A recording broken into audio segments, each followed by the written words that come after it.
Vamos iniciar mais uma aula de filosofia. Como vocês já sabem, já viram nas aulas anteriores, sou o professor Wagner Barbosa de Oliveira, trabalho com filosofia na escola João Blay. Agora a nossa aula é da primeira série do ensino médio e da primeira etapa da EJA, igual você está vendo. Nós vamos trabalhar a filosofia e suas origens, os primeiros filósofos. Como nós vamos estar vendo aqui na próxima tela, nós iniciamos a unidade 2, nós terminamos a unidade 1, que foi o nascimento da filosofia, o surgimento da filosofia. Agora, a filosofia e suas origens. Nós sabemos que a filosofia ocidental é grega. Nós vamos estudar isso daí um pouquinho mais agora. Vamos estar vendo onde surge e quem são esses primeiros filósofos. Nós vamos estar vendo um pouquinho dessa questão. Os primeiros filósofos surgem ao redor de Atenas, em suas ilhas e pequenas cidades. Não basicamente em Atenas, como geralmente se imagina ao estudar a filosofia grega. Nós vamos observar posteriormente que os primeiros filósofos eles surgem nas pequenas ilhas, no interior mesmo da Grécia. Vamos colocar a exemplo de Espírito Santo. Nós temos Vitória, que nós sabemos que é a nossa capital, circulada ali pelas outras cidades que formam a Grande Vitória. E temos o interior, o nosso interior aqui, Bom Castelo, Venda Nova, Muniz Freire, Alegre e as outras cidades do norte do estado. Vamos observá-lo. Em Eleia, teve Parmênides e Zenão. Em Agrigento, Demócrito e Empédocles. Em Samos, Pitágoras. Por isso, Pitágoras de Samos. Em Éfeso, Heráclito. Em Mileto, Tales, Anaximandro e Anaximenes. Tales de Mileto. Lembra que nós já falamos que o primeiro filósofo que nós temos conhecimento, que se tem registro, é Tales. Mas o primeiro a utilizar a palavra filosofia foi Pitágoras. O primeiro a utilizar a palavra filosofia como nós conhecemos hoje, como amor à sabedoria. O filósofo é aquele que busca o conhecimento. Não é o detentor do saber, mas aquele que busca o conhecimento, que se reconhece como ignorante, que se reconhece como aquele que não sabe, que se reconhece como um ser passível de produzir mais conhecimento. Os primeiros filósofos são considerados cosmológicos. Por quê? O cosmos é ordem. Naturalistas ou filósofos da natureza. Por quê? Eles estudavam esses fenômenos da natureza, os fenômenos naturais. Porquê da chuva, o porquê da colheita e outros fenômenos, da seca, o amanhecer e o anoitecer, as estações que aconteciam e as etapas da lua também, as fases da lua. E pré-socrático, ou seja, a filosofia se divide em antes de Sócrates e depois de Sócrates. A história da filosofia ela tem seu marco principal na pessoa de Sócrates. Questionavam sobre a realidade, sobre a origem do universo, os ciclos da natureza, como já falei. Questionaram as explicações míticas. Por que chovia? Porque se dançava a dança da chuva? Por que se tinha uma boa colheita? Porque se fazia uma oferta aos deuses? Eles começaram a questionar essas situações. Perceberam os movimentos da natureza, a movimentação da natureza, que ela possui um ciclo que pode ser identificado e pode ser estudado pelo ser humano, a lógica da natureza. essa identificação dos ciclos da natureza, principais conceitos pré-socráticos. O primeiro conceito que nós temos é o princípio da causalidade. Tudo possui uma causa. Nada não vem do nada. Olha só. Tudo possui uma causa e tem uma origem. Princípio de causalidade. Relação entre a causa e efeito. Enuncia-se. Todo fato tem uma causa. E as mesmas causas produzem, nas mesmas condições, os mesmos efeitos. Se choveu, é porque a água evaporou e subiu para as nuvens. O sistema de evaporação que nós hoje conhecemos. Mas naquela época não se tinha essa ideia, como se tem hoje.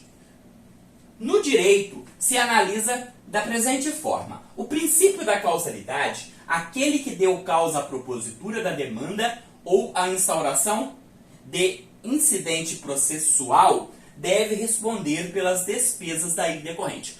Por exemplo, você comete um crime de calúnia, injúria e difamação.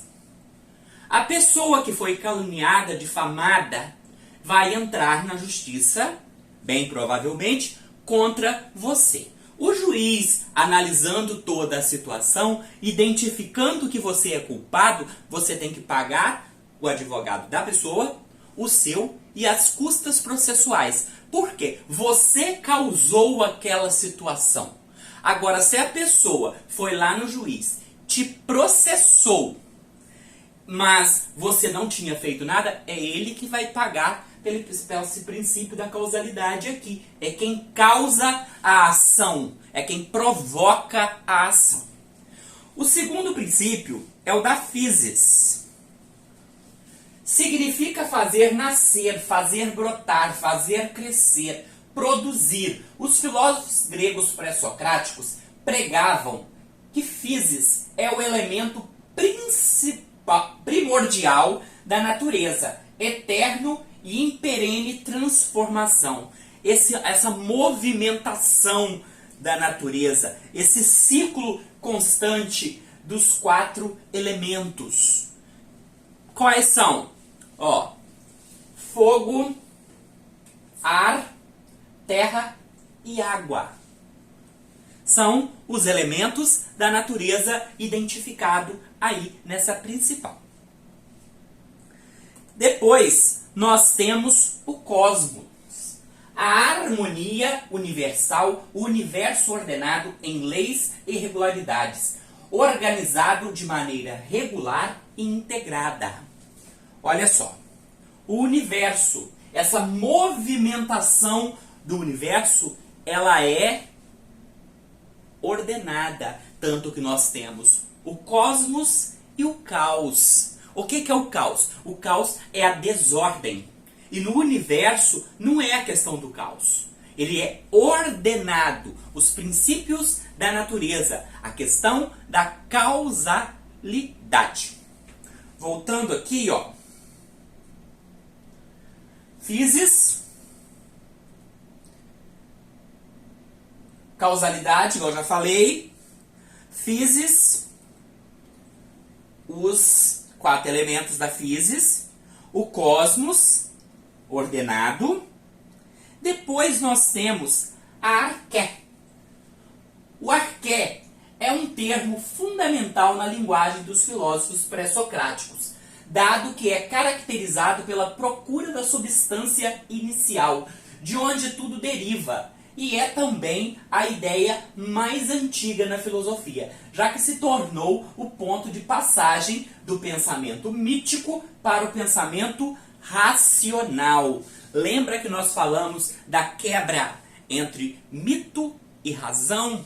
Então, o arqué tem esse ponto primordial que depois nós vamos ver com cada filósofo a questão dos elementos, de onde que as coisas derivam, o que é essa arqué que faz, que tem a causalidade, que junto com a physis Posteriormente, nós temos o logos. A palavra logos é uma das principais noções da filosofia, podendo significar razão, substância ou causa do mundo, explicação,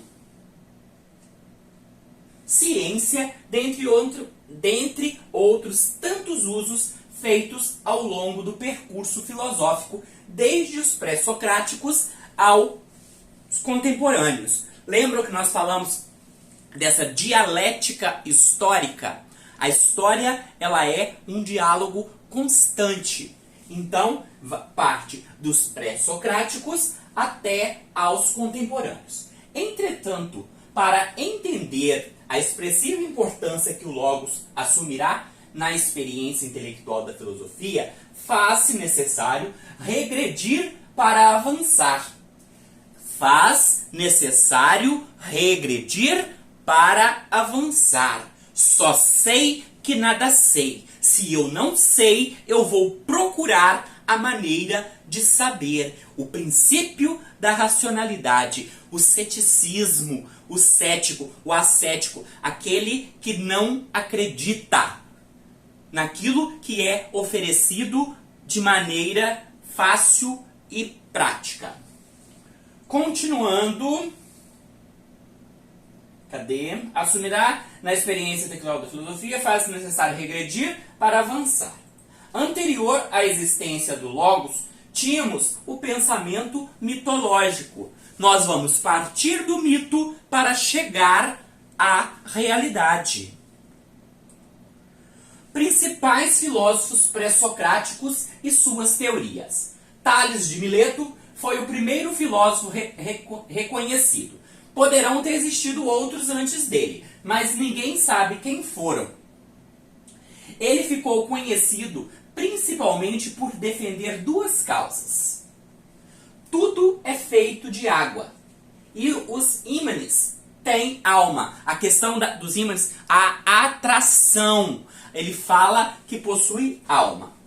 Tudo é feito de água. Na natureza, tudo é feito de água. Quem já viu aí a lenda de Aang, Avatar, os elementos da natureza. O que a Katara ela faz? Ela movimenta a água. Quem viu o Aquaman, o que a menina ruiva lá faz? Ela movimenta a água. Ela transforma a água. Ela tira a água de tudo que tem na natureza. Ela sabe movimentar tudo que é líquido, até mesmo o sangue do ser humano. Por quê? Ela tem esse domínio sobre a água.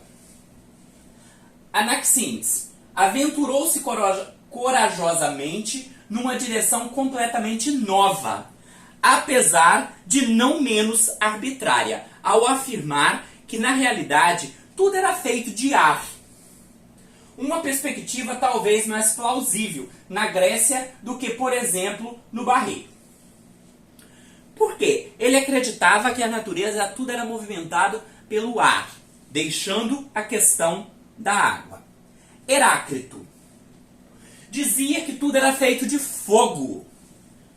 Por quê? O fogo ele transforma, ele queima, ele faz surgir algo novo. O que é o mito da fênix? É o ressurgir através do fogo. A espada, ela era cunhada pelo calor do fogo.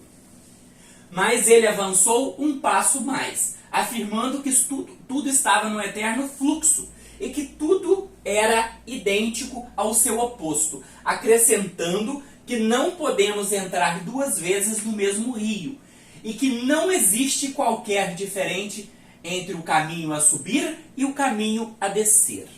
Ele dizia que o ser humano ele era o mesmo de quando ele nascesse até ele morresse. Nada se transformava. Pitágoras inventou o triângulo retângulo. Na verdade, foi mais longe ao acreditar que tudo era feito de números. Como nós já falamos, ele acreditava que tudo era feito de números. Se nós formos olhar, até mesmo aqui a tela, ó, a matemática, a geometria, um retângulo, um triângulo e uma reta e outras situações. Acreditava também numa forma extrema de reencarnação, defendendo que uma larga gama de coisas improváveis, incluindo os arbustos e os feijões, têm alma, o que tornava a sua dieta bastante problemática, acabando por ser indiretamente responsável pela sua bizarra morte, que provavelmente foi por inanição, ou seja, falta de alimento. Ele acreditava que todos os seres possuem alma e que essa alma, quando ela se reencarnava, a sua alma poderia estar habitando em um cachorro, em uma planta, em outras situações. Ideias dele, né? Temos que respeitar. Parmênides. Arqué é o ser. Em vez de afirmar que tudo na realidade era feito de uma substância, defendeu antes que na realidade só havia uma única coisa. Grande, esférica, infinita, imóvel e imutável. Toda a aparência de variedade, movimento, separação entre os objetos eram uma ilusão. Todas as transformações são falsas. São falsas percepções, sensação. A única certeza é a existência do ser imutável. Aqui dentro da mitologia nós temos a questão dos elementos, que se atribui o quinto elemento aqui dentro da estrela ao espírito que movimenta tudo isso daqui. Aqui nós temos terra, ar, água e fogo. E novamente essa questão esférica, que a terra tem a questão dos 4 elementos. A nossa aula vai se encerrando por aqui. Nós vamos voltar em breve e até a próxima. Obrigado a todos.